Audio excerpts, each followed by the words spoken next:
Hi welcome to my channel నిర్మినాని.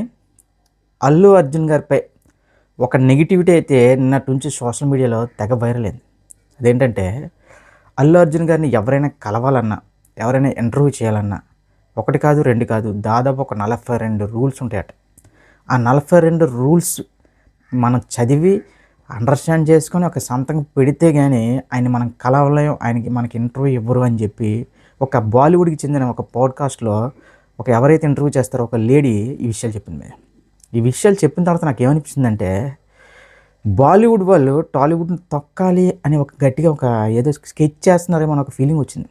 ఎందుకంటే మనకి ఆదిపురుష్ టైంలో కానీ, లేదంటే సాహో రిలీజ్ టైంలో కానీ, క్లియర్గా చెప్పాలంటే ప్రభాస్ గారి సినిమాలు బాహుబలి తర్వాత ఏది రిలీజ్ అయినా సరే మామూలు నెగిటివిటీ స్ప్రెడ్ చేయడం ట్రై చేయలేదు బాలీవుడ్ వాళ్ళు. సో ఇప్పుడు అదేదో అల్లు అర్జున్ గారి మీద కూడా సేమ్ అలాంటిది ఏదో ప్లాన్ చేస్తున్నారేమో అని నా ఫీలింగ్ పోయా. దీనికి కొంతమంది అది నిజమవ్వచ్చు కదా, అల్లు అర్జున్ గారు అంత యాటిట్యూడ్ చూపించొచ్చేమో ఎవరికి తెలుసు అని మాట్లాడే వాళ్ళందరికీ చెప్పేది ఏంటంటే అల్లు అర్జున్ గారు నిజంగా అంత యాటిట్యూడ్ చూపించే మనిషి అయితే కాదు. అంటే పాపం ఆయన పుష్ప 2 తర్వాత ఆయనకి ఎంత పెద్ద సక్సెస్ వచ్చిందో దానికి మించి నెగిటివిటీ స్ప్రెడ్ ఎక్కువైపోయింది. ముఖ్యంగా ఆ పుష్ప 2 సినిమా సందర్భంలో ఎవరైతే సోషల్ థియేటర్ సంజయ్ థియేటర్ ఎవరైతే ఒక అబ్బాయి అనుకోకుండా చనిపోవడం, ఇవన్నీ నెక్స్ట్ ఆ టైంలో ఆయన ప్రవర్తించిన విధానం కానీ, ఆయన తీసుకున్న నిర్ణయాలు కానీ చాలా వరకు చాలా కాంట్రవర్సీగా అయిపోయి ఆయన మీద నెగిటివిటీ స్ప్రెడ్ చేశారు. కానీ ప్రజెంట్ మాత్రం ఇప్పుడు ఏదైతే అలిగేషన్స్ వస్తున్నాయో ఒక 42 డూస్ అండ్ డోంట్స్ ఉంటాయి. సో అవి మనం చేయాలి. ఇది ఇంకా అవన్నీ కూడా మనం ఒప్పుకుంటేనే, ఆ డూస్ డోంట్స్ ఒప్పుకుంటేనే ఆయన మనకి ఇంటర్వ్యూ ఇస్తారు, లేదా మనల్ని కలవాలి. ఆయన ఈ కళలో మనం కలిపెట్టి చూడకూడదు, ఆయన సారని మాత్రమే పిల్లాలి, అవి ఇవి ఆయన టచ్ చేయడానికి కూడా ట్రై చేయకూడదు, ఆయన హ్యాండ్ షేక్ ఇవ్వడానికి కూడా ట్రై చేయకూడదు, అది ఇది స్ప్రెడ్ చేస్తుంది అంతా కూడా. ఇది చాలా దారుణమయ్యా. ఎందుకంటే ప్రజెంట్ అల్లు అర్జున్ అనే వ్యక్తి పుష్ప 2 సినిమా తర్వాత ఇండియాలో బిగ్గెస్ట్ హీరో అయిపోయారు. అంటే వితౌట్ డౌట్ ఒక రాజమౌళి స్టాంప్ లేకుండా సౌత్ నుంచి 1000 కోట్లు కొట్టి చూపించిన హీరో మన అల్లు అర్జున్ గారు, ఒప్పుకున్నా ఒప్పుకోకపోయినా. ఇప్పుడు ఈయనపై వస్తున్న ఇలాంటి ఎలిగేషన్స్, ఇలాంటివి ఇవి అవి చూస్తుంటే ఎవరో కావాలని చేస్తున్నారా, నిజంగా నిజంగా ఏంట్రా బాబు మా హీరోకి ఇలాంటి కష్టాలని ఫీల్ వస్తుంది అల్లు అర్జున్ గారి ఫ్యాన్స్ అందరికి. ఎందుకంటే ఇప్పుడు అల్లు అర్జున్ అనే వ్యక్తి ఒక బ్రాండ్, ఐకాన్ స్టార్ అనేది ఒక బ్రాండ్, ఏఏ అనేది ఒక బ్రాండ్. సో ఇలాంటప్పుడు ఇలాంటి నెగిటివిటీ అంత అవసరమా మా ఓడికి అని చాలా వరకు అయితే ఫ్యాన్స్ డిసప్పాయింట్మెంటే. ఇంకా క్లియర్గా చెప్పాలంటే ఇంకొక రకంగా కూడా మాట్లాడతారు. అల్లు అర్జున్ గారికి చాలా పెద్ద పిఆర్ టీం ఉంది. ఇండియాలో ఏ హీరోకి లేనటువంటి ఒక పిఆర్ టీం ఉంది. ఇప్పుడు ఎవడు పెట్టుకోవద్దు అన్నాడు వేరే హీరోల్ని? పెట్టుకోమనండి. ఎవడు పెట్టుకోవద్దు అన్నాడు? చెప్తున్నా కదా. ఇప్పుడు ఏంటంటే ఈ పిఆర్ టీం అనేది అల్లు అర్జున్ గారిది బయటికి కనిపిస్తూ ఉంటుంది, కొందరు హీరోలది బయటికి కనిపించదు, అంతే తేడా. ముఖ్యంగా చెప్పాలంటే ఇప్పుడు బన్నీవాస్ గారు కానీ, ఎస్కేఎన్ గారు ఇలాంటి వాళ్ళందరూ కూడా బహిరంగంగానే అల్లు అర్జున్ గారు పిఆర్ టీంలో ఉంటారు, అల్లు అర్జున్ గారు మొత్తం వాళ్ళే చూసుకుంటారని ప్రతి ఒక్కరికి తెలిసిందే. కానీ మిగిలిన హీరోలకి అలా కాదు. అసలు పిఆర్ టీంలో ఉన్నాయో లేదో తెలియదు, ఉన్నా సైలెంట్గా పనిచేస్తున్నా ఏంటో తెలియదు. ఇప్పుడు ఎవడు కూడా పిఆర్ టీంలో పెట్టుకోవాలి పెట్టుకోవద్దు అనేది అది హీరో యొక్క ఆయనకి సంబంధించింది. అంతేగాని ఆయనకి పెద్ద పిఆర్ టీం ఉంది, మా హీరోకి పిఆర్ టీం లేదు, ఇప్పుడు ఎవడ పెట్టుకోవద్దు అన్నాడు? చెప్తున్నా కదా, ఇవన్నీ నాన్సెన్స్ టాకింగ్. కాకపోతే ఒక బాలీవుడ్ వాళ్ళు ఎవరైనా సరే, ఇంకా క్లియర్గా చెప్పాలంటే మన తెలుగు హీరోలు తొక్కాలి అని చూస్తున్నప్పుడు మాత్రం అన్ని ఫ్యాండమ్లు ఏకమే. చెప్తున్నా, ఇది గుర్తుపెట్టుకోండి, అన్ని ఫ్యాండమ్లు ఏకమే వాళ్ళకి మనం కౌంటర్ ఇవ్వాలి. చెప్తున్నా కదా, ఆదిపురుష్ టైంలో బాలీవుడ్ నుంచి ఎలాంటి దారుణమైన ట్రోల్స్ వచ్చి మనందరికీ తెలుసు. ఓకే, అది కూడా అదో పెద్ద, అంటే మనం అనుకున్నది ఒకటి, అది రామాయణం అనుకుంటే అది ఓం రావత్ రామాయణం అనుకోండి. కానీ ప్రభాస్ గారి మీద మామూలు ఎలిగేషన్స్ కాదు, ఇష్టానుసారంగా ప్రభాస్ గారు అగ్రెసివ్నెస్గా ఉంటారని ఇది అది. అసలు ప్రభాస్ గారు ఎక్కడైనా సరే మనం కోప్పడడం చూసాం భయ్య, ఆఫ్ స్క్రీన్లో. అసలు ఆఫ్లైన్లో ఆయన కోప్పడమే చూడలేదు.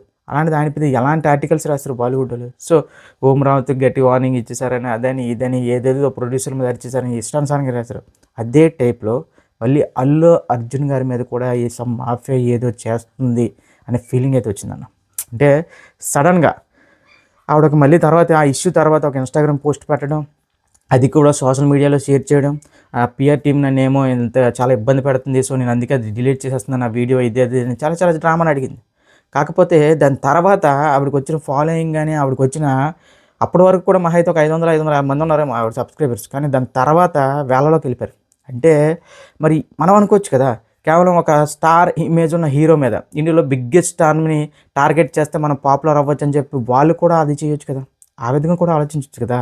ఇంకా క్లియర్‌గా చెప్పాలంటే పళ్ళున్న చెట్టుకి రాళ్ళ దెబ్బలు అన్నప్పుడు క్రేజ్ ఉన్న హీరోలకి ఇలాంటివన్నీ వస్తాయి భయ్య. నిజంగా అల్లు అర్జున్ అనే వ్యక్తి ఇప్పుడున్న ఆయన స్టార్‌డమ్ గాని ఆల్మోస్ట్ ఇండియాలో one of the biggest super star అయిపోయాడు. సో ఎక్కడ 'గంగోత్రి', ఎక్కడ 'పుష్ప 2', ఎక్కడ 'అట్లీతో' సినిమా, ఎక్కడ 'లోకేష్ కంగ్రాజ్' ఒకసారి ఆలోచించుకోండి. ఆయన జర్నీ ఎంత ఇన్స్పిరేషన్ ఉందో ఆ కాంట్రోవర్సీలు కూడా అంత దారుణంగానే ఉన్నాయి. ఆ 'పుష్ప 2' సినిమా రిలీజ్ నిజంగా సక్సెస్ ఆయన ఎంజాయ్ చేసారో లేదో తెలియదు కానీ దాని తర్వాత మాత్రం చాలా విపరీతమైన నెగిటివిటీ స్ప్రెడ్ అయింది. సో ఎవడు ఎంత నెగిటివిటీ స్ప్రెడ్ చేసుకున్నా ఏం చేసుకున్నా సరే ఆ హీరోకి ఉండాల్సిన చెప్తారు కదా, వన్స్ ఒక హీరో క్రేజ్ అనేది సంపాదించుకున్న తర్వాత వాళ్ళు ఎంత డౌన్ టు ఎర్త్ ఉంటే అంత క్రేజ్ ఇంకా పెరుగుతూ ఉంటుందని నా అభిప్రాయం. నిజంగా ఈ విషయంలో అల్లు అర్జున్ గారి టీమే నిజంగా ఇప్పుడు నిన్న ఒక ప్రెస్ నోట్ కూడా రిలీజ్ చేసింది అఫీషియల్‌గా.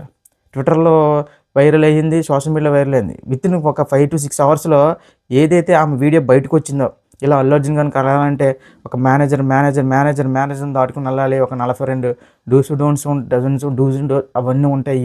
అవన్నీ ఏవేవి చెప్పిందో అవన్నీ చూసిన తర్వాత ఏంట్రా బాబు అసలు ఏం జరుగుతుందిరా అనే టైంలో పీఆర్ టీమ్ చాలా గట్టిగా అలర్ట్ అయ్యాయి. అల్లు అర్జున్ గారి పీఆర్ టీమ్ గట్టిగా అలర్ట్ అయ్యి ఒక నోట్ అయితే ప్రెస్ చేశారు. అదంతా కూడా ఫేక్ అలిగేషన్స్ అవన్నీ కూడా ఎవరు స్ప్రెడ్ చేయొద్దు, ఎవరు షేర్ చేయొద్దు. షేర్ చేస్తే ఆ వీడియో షూట్ చేసిన వాళ్ళ మీద ఆల్రెడీ లీగల్‌గా మేము ప్రొసీడ్ అవుతున్నాం. షేర్ చేసిన వాళ్ళ మీద కూడా లీగల్‌గా ప్రొసీడ్ అవుతున్నాం అంటే ఇది ఎంత దారుణం అంటే, అంటే ఈ రోజుల్లో ఓకే రిస్ట్రిక్షన్స్ ఉండొచ్చు. కానీ మరీ ఎవడో పోస్ట్ చేసింది కూడా పోస్ట్ చేయకూడదు అనేది మాత్రం చాలా తప్పు భయ్యా. ఓకే మీరు పీఆర్‌టీఎం అవ్వచ్చు, ఏదైనా అవ్వచ్చు. కానీ మరి ఇంత హార్ష్ డిసిషన్స్ పనికిరావు ఫ్యాన్స్ మీద అని నా అభిప్రాయం. టాలీవుడ్‌లో ఫ్యాన్ వార్స్ అనేవి కామన్. ఫ్యాన్ వార్స్ లేకుండా టాలీవుడ్ అనేది ఉండదు, ఉండబోదు కూడా. అసలు ఫ్యాన్ వార్స్ లేకపోతే ఇంకా కళ ఉండదు. కానీ ఆ ఫ్యాన్ వార్స్ శృతి మించి హీరోస్ ఫ్యామిలీస్ మీద, హీరోస్ పిల్లల మీద ఎప్పుడైతే ఇష్టానుసారంగా మాట్లాడతారో అది తప్పు. అంతేగాని సినిమా కలెక్షన్స్ కోసం, సినిమాల కోసం ఎలాంటి ఇష్యూస్ జరిగినప్పుడు ఫ్యాన్ వార్స్ సహజం. కానీ అలాంటి ఫ్యాన్స్ మీద కూడా కేసులు పెడతామంటే ఇది కూడా 42 డజన్స్‌లో మినిమమ్ అని అందులో కూడా పెట్టారు. అందులో కూడా ఇదేమైనా ఉందా అని చెప్పి ఒక రకంగా కామెంట్ చేస్తున్నారు. సో ఏది ఏమైనా సరే ఇప్పుడు ప్రెజెంట్ అల్లు అర్జున్ గారి మీద ఒక రకంగా చెప్పాలంటే మరి తొక్కాలని చూస్తున్నారో ఏంటో తెలియదు కానీ బాలీవుడ్డోళ్ళు మరి ఏం చేస్తున్నారో తెలియదు కానీ ఒక రకంగా ఒక నెగిటివిటీ అయితే స్ప్రెడ్ చేద్దామని చూస్తున్నారు. కానీ ఎవడు ఎంత నెగిటివిటీ స్ప్రెడ్ చేసినా ఏం చేసినా సరే అల్లు అర్జున్ గారి లైనప్ కానీ అల్లు అర్జున్ గారికి ఉన్న ఫ్యాండమ్ కానీ ప్రజెంట్ మాత్రం చిక్కు చెదరని రీతిలో ఉంది భయ్య. మనం ఒప్పుకోవాలి, మనం ఎవరి ఫ్యాన్ అయినా సరే అది ఒప్పుకోవాలి. ఎందుకంటే ఆయన లైనప్ అట్లీతో సినిమా, లోకేష్ కంగ్రాజ్ సినిమా, సందీప్ రెడ్డి వంగ సినిమా అంటున్నారు. ఇవన్నీ చూడండి, ఇవన్నీ కూడా ప్రజెంట్ జనరేషన్కి కావాల్సిన సినిమాలు.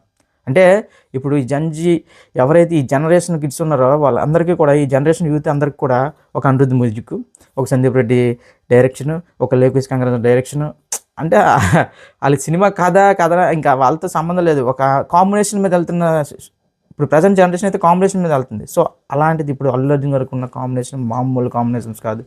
ఇక ఇప్పుడు ప్రజెంట్ వస్తున్న ఏవైతే నెగిటివిటీ ఉన్నాయో నాకైతే నేను వేదం టైంలో అల్లు అర్జున్ గారిని కలిసాను భయ్య. వేదం టైంలో వైజాగ్లో షూటింగ్ అయినప్పుడు, కైలాసపురం ఏరియాలో షూటింగ్ అయినప్పుడు ఆయన కలిసాం. అప్పుడు ఆయన చాలా జోయల్గా చాలా ఈజీగా ఉన్నారు. మరి అప్పట్లాగే ఇప్పుడు ఉండాలి అంటే కష్టం కదా. ఆయన ఆల్మోస్ట్ ఇప్పుడు ఇండియాలోనే one of the biggest super star. అలాంటప్పుడు కొన్ని చేంజెస్ వస్తాయి. ఆయన డైరెక్ట్ కలవాలన్నా మాట్లాడాలన్నా ఇంకా తప్పదు అది. ఇకపోతే ఇంకా వేరే హీరోలతో కంపేర్ చేసి అల్లు అర్జున్ గారు ఎందుకు అలా ఉండాలి, వేరే హీరోలు చాలా జోయల్గా ఉంటారు కదా, ప్రభాస్ గారు కానీ, రామ్ చరణ్ గారు కానీ, రానా గారు కానీ, ఎవరి స్టైల్ వాళ్ళదే అన్న. మనం ఎవరిని కూడా ఇంకా అలా ఉండాలి ఇలా ఉండాలని మనం ఎవరిని జడ్జ్ చేయలేం. ఇక ఇలాంటి ఇష్యూస్ వస్తున్న ప్రతిసారి మనలో మన ఫ్యాన్స్ కొట్టుకునే బదులు బాలీవుడ్ ఎవడైనా సరే టాలీవుడ్ని టార్గెట్ చేసి టాలీవుడ్ హీరోలు టార్గెట్ చేసేటప్పుడు అందరం కలిసి ఒక కౌంటర్ ఇస్తే అది వేరే లెవెల్లో ఉంటుంది. అలాంటి యూనిటీ అనేది ఎప్పుడు వస్తుందో అనేది ఒకసారి అంటే చూడాలనిపిస్తుంది. సో అలాంటి యూనిటీ వచ్చినప్పుడు మాత్రం నిజంగా మంచి కిక్ ఉంటుంది భయ్య. కానీ అది మన టాలీవుడ్లో ఫిల్మ్ ఇండస్ట్రీలో కష్టం, మన టీఎఫ్ఐ ఫ్యాన్స్లో కష్టంగా అనేది ఫ్యాన్ వార్స్ అనేది టీఎఫ్ఐ పండగ. ఆ ఫ్యాన్ వార్స్ లేకపోతే టీఎఫ్ఐ దండగ అనే రీతిలో ఉంది.